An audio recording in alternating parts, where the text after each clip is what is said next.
We, in those instances, offer as much information as we can from officers and agents on the ground in a chaotic scene that gets I'll repeat my question, reclaiming my time. Based on what you know today, Madam Secretary, based on what you know today, were Renee Good and Alex Preddy domestic terrorists? As you know, there's ongoing investigations that are being led by the FBI. But you didn't wait for the investigation, did you? You didn't wait for the evidence. You proclaimed that they were domestic terrorists at the time. Why did you do that? And you didn't wait to attack our law enforcement. Why did you do that? Going into a dangerous situation. Why did you call them domestic terrorists? The room was supposed to be just another routine congressional hearing.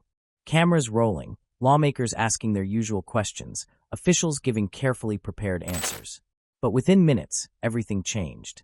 Representative Jamie Raskin leaned forward, looked directly at Kristi Noem, and asked a question so simple it should have taken seconds to answer. But it didn't.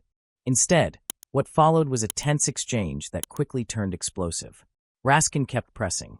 The same question, again and again.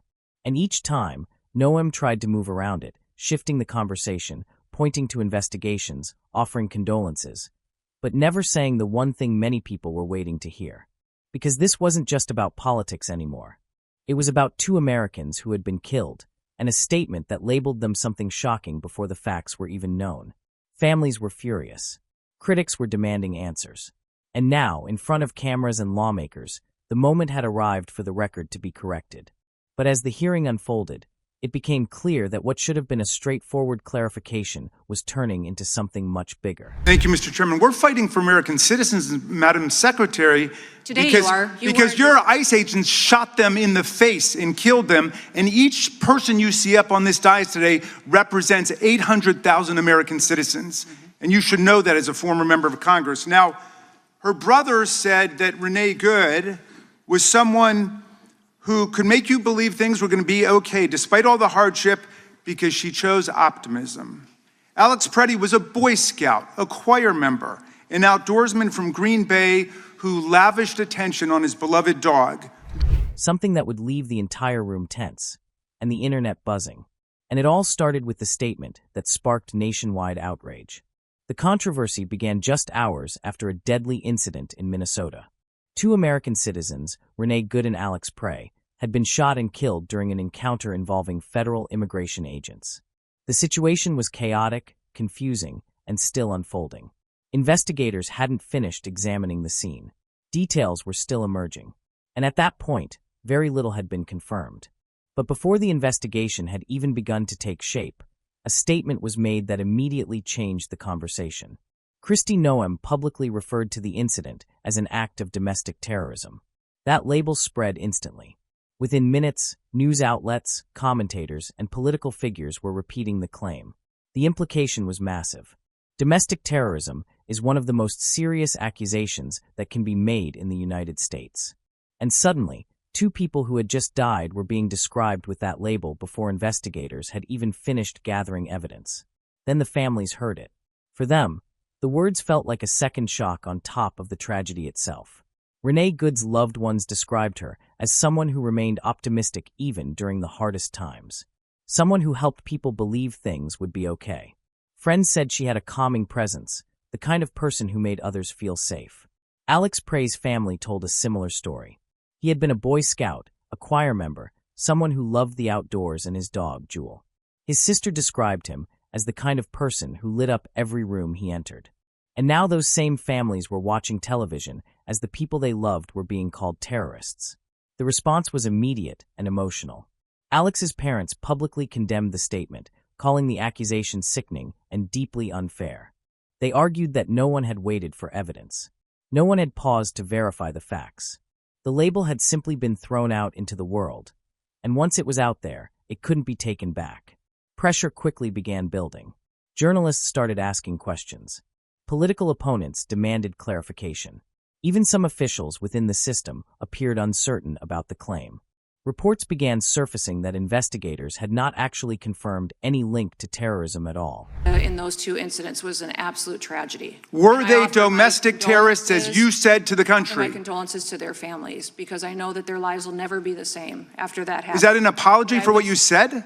We, in those instances, offer as much information as we can from officers and agents on the ground in a chaotic scene that gets I'll repeat relayed my question, to reclaiming us my so that time. we can Based on communicate with what the you American know people. today, Madam Secretary, based on what you know today, were Renee Good and Alex Preddy domestic terrorists? As you know, there's ongoing investigations that are being led by the FBI. Oh, but you didn't wait for the And then there's- investigation, did you? You didn't wait for the evidence. You proclaimed that they were domestic terrorists at the time. Why did you do that? And you didn't wait to attack our law enforcement. Why did you do officers that? Are going into a dangerous situation. Why did you call them One thing I domestic would say terrorists? Is our ICE officers and our HSI officers that day risked their lives to protect that scene, so evidence could be reclaimed, so it could be used in the investigation. Because those violent rioters that So were you're there proud of the fact would that have- you called them domestic terrorists? Is that those what you're telling individuals, America? HSI officers put their lives on the line to protect that scene, so evidence so we could have. Yes, they do. thorough Yes, they and do. But you accurate told a lie investigation. about them. You said that they were domestic terrorists.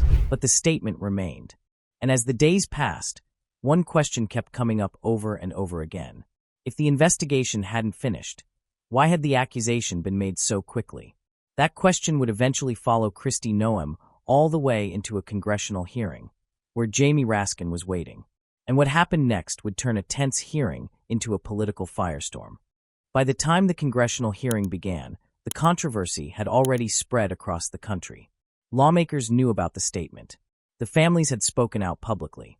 News outlets were replaying the claim again and again. And many people were waiting to see whether Kristi Noem would finally address the growing backlash. Then Jamie Raskin took the floor. Instead of easing into the topic, he went straight to the heart of the controversy. Sitting in front of the committee, he began by reminding everyone exactly what had happened. 2 Americans had been shot and killed by federal agents. And within hours of their deaths, the administration had labeled them domestic terrorists. Raskin didn't speak in vague terms. He mentioned the families.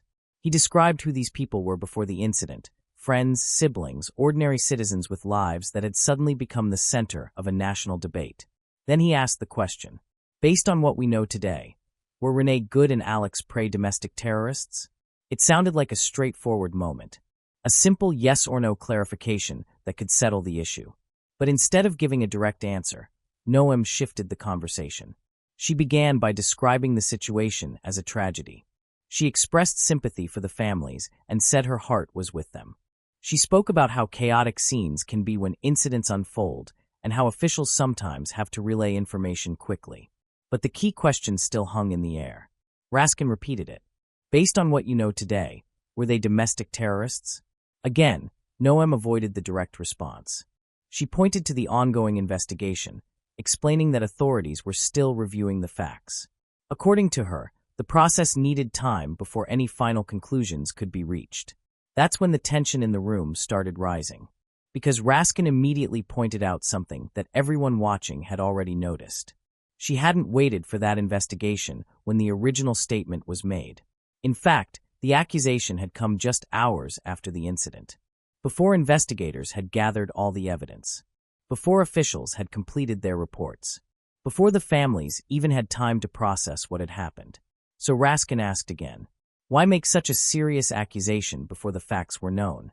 Once again, Noem returned to the same explanation. So do you regret speaking before the investigation? I would say that in those situations, You regret in a that? chaotic scene on the ground, we relay information to the American people that they're asking for. And as the things change, situations change. People we were continue asking to you whether they were communicate that domestic as well. terrorists? We And you continue to decided that they communicate were to- before the investigation? As we learn more, we You don't want to say anything to their families?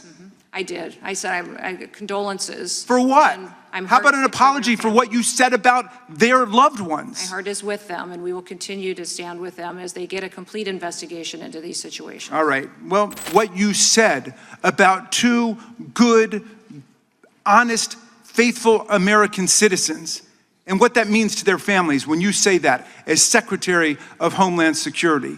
And your ICE guy has already retracted that, and you should retract it too.